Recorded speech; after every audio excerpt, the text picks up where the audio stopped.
નમસ્કાર. સરકાર. કેટલી વાર આપણે આ શબ્દ સાંભળીએ છીએ નહીં? રોજે રોજ.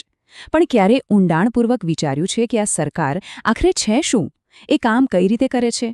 વેલ, આજે આપણે આ જ બધા સવાલોના જવાબ શોધવાની કોશિશ કરીશું. ચાલો, શરૂ કરીએ. જરા યાદ કરો તો, છેલ્લે સરકાર શબ્દ ક્યાં સાંભળવા મળ્યો હતો? મને લાગે છે કે કદાચ ટીવી પર કોઈ સમાચારમાં કે પછી છાપું વાંચતા હશો ત્યારે, અથવા તો મિત્રો સાથે ચાની ચુસ્કી લેતા કોઈ ચર્ચામાં. સાચું ને? આ શબ્દ જાણે આપણી આસપાસ સતત ગુંજતો રહે છે. અને જુઓ, સરકારના જે નિર્ણયો હોય છે ને, એની આપણા જીવન પર સીધી અસર પડે છે. પછી ભલે એ ટેક્સની વાત હોય, કોઈ નવો કાયદો હોય, કે પછી આપણને જે સુવિધાઓ મળે છે એ હોય. એટલે કે સરકાર આપણા જીવનનો એક ખૂબ જ મહત્વનો હિસ્સો છે. તો આ આખા વિષયને બરાબર સમજવા માટે આપણે આ મુદ્દા ઉપર એક નજર નાખીશું. પહેલાં તો સરકાર શું છે એ જાણીશું. પછી એના અલગ અલગ સ્તર, શાસનના પ્રકારો, ખાસ કરીને લોકશાહી, અને છેલ્લે આ બધું આપણા માટે કેમ મહત્વનું છે એ સમજીશું. સારું, તો ચલો શરૂઆત કરીએ આપણા સૌથી પહેલા અને મૂળભૂત સવાલથી કે ભાઈ આ સરકાર એટલે શું? એકદમ સાદા શબ્દોમાં સમજીએ તો સરકાર એટલે એક એવી સિસ્ટમ, એક એવી વ્યવસ્થા જે આખા દેશ માટે મોટા મોટા નિર્ણયો લે છે.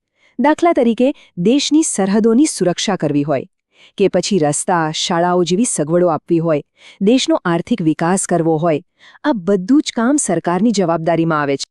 હવે એક વાત વિચારો, આટલો મોટો દેશ, શું એનું સંચાલન કોઈ એક જ જગ્યાએથી થઈ શકે? ના, એ શક્ય જ નથી.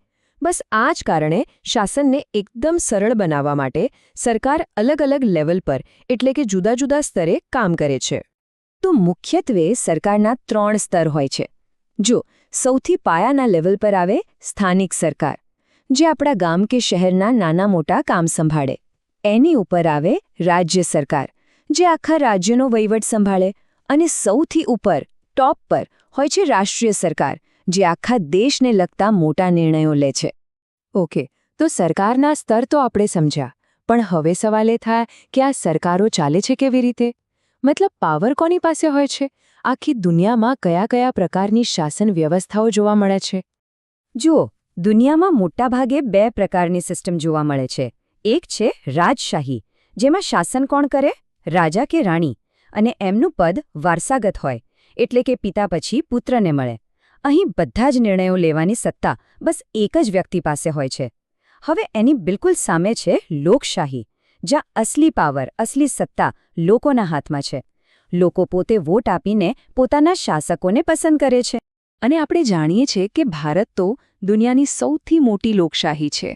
તો પછી ચાલો આ લોકશાહી શાસન વ્યવસ્થા શું છે એને થોડું વધુ ઊંડાણથી સમજીએ. લોકશાહી માટે આનાથી સારી વ્યાખ્યા કદાચ બીજી કોઈ નથી. એનો સીધો સાદો મતલબ એ જ છે કે શાસન લોકોનું પોતાનું છે. એ લોકોના ભલા માટે જ છે, અને એને ચલાવનારા પણ લોકો જ છે. બસ આ જ છે લોકશાહીનો મૂળભૂત પાયો. પણ સવાલ એ છે કે લોકો શાસન કરે કઈ રીતે? તો એનો જવાબ એકદમ સિમ્પલ છે: મતદાન દ્વારા. આપણે બધા વોટિંગ કરીને આપણી પસંદગીના ઉમેદવારને ચૂંટીએ છીએ, અને એ રીતે આપણે એમને શાસન કરવાનો પાવર આપીએ છીએ. સાચું કહું તો આ જ તો લોકશાહીની અસલી તાકાત છે. આ આખી પ્રોસેસ છે ને, એ બહુ જ સરળ અને સાથે સાથે એટલી જ પાવરફુલ છે. જુઓ, આ સિસ્ટમના સેન્ટરમાં કોણ છે? લોકો. લોકો વોટ આપીને પોતાના પ્રતિનિધિ, એટલે કે રિપ્રેઝેન્ટેટિવ, ચૂંટે છે. પછી આ બધા ચૂંટાયેલા પ્રતિનિધિઓ ભેગા મળીને સરકાર બનાવે છે, અને પછી આ જ સરકાર લોકો વતી બધા નિર્ણયો લે છે. આમ પાવર લોકો પાસેથી પ્રતિનિધિઓ પાસે અને ત્યાંથી સરકાર સુધી પહોંચે છે. એક વાત સમજવા જેવી છે. લોકશાહી એટલે ખાલી ચૂંટણીઓ યોજવી અને સરકાર બનાવી દેવી એટલું જ નથી. એની પાછળ કેટલાક ખૂબ જ અગત્યના મૂલ્યો, કેટલીક વેલ્યુઝ જોડાયેલી છે. લોકશાહીના 2 સૌથી મજબૂત પાયા છે સમાનતા અને ન્યાય. આનો મતલબ શું? મતલબ કે કાયદાની સામે દરેક નાગરિક એક સરખો છે, કોઈ નાનું મોટું નહીં, અને દરેકને ન્યાય મળવો જ જોઈએ. સરકારનું મુખ્ય કામ જ આ મૂલ્યોને જાળવી રાખવાનું છે. એટલે કે સરકાર ભલે કોઈ પણ કાયદો બનાવે કે કોઈ પણ નિર્ણય લે, એના કેન્દ્રમાં હંમેશા સમાનતા અને ન્યાયનો વિચાર હોવો જ જોઈએ. આ ખાલી કહેવા ખાતરના આદર્શો નથી, પણ શાસનનો અસલી આધાર છે. સારું, તો અત્યાર સુધી આપણે સરકાર શું છે અને લોકશાહી કેવી રીતે કામ કરે છે એ બધું સમજ્યા. પણ છેલ્લો અને સૌથી અગત્યનો સવાલ, આ બધી જાણકારી આપણા માટે કેમ જરૂરી છે? એનું મહત્વ શું છે? જો સૌથી મહત્વની વાત એ છે કે લોકશાહીમાં સરકાર અને લોકો એ બે અલગ અલગ વસ્તુઓ નથી. સરકાર લોકોમાંથી જ બને છે અને લોકો માટે જ તો કામ કરે છે. એટલે સરકાર કઈ રીતે કામ કરે છે સમજવું એટલે જાણે આપણે પોતાની તાકાત અને આપણી જવાબદારીને સમજવા જેવું છે. તો આ બધી ચર્ચા પછી અંતમાં એક સવાલ મૂકીને વાત પૂરી કરીએ.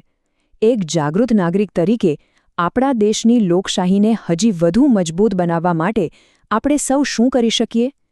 આ સવાલનો જવાબ ક્યાંય બહાર નથી, આપણી અંદર જ છે. જરૂરથી વિચારજો.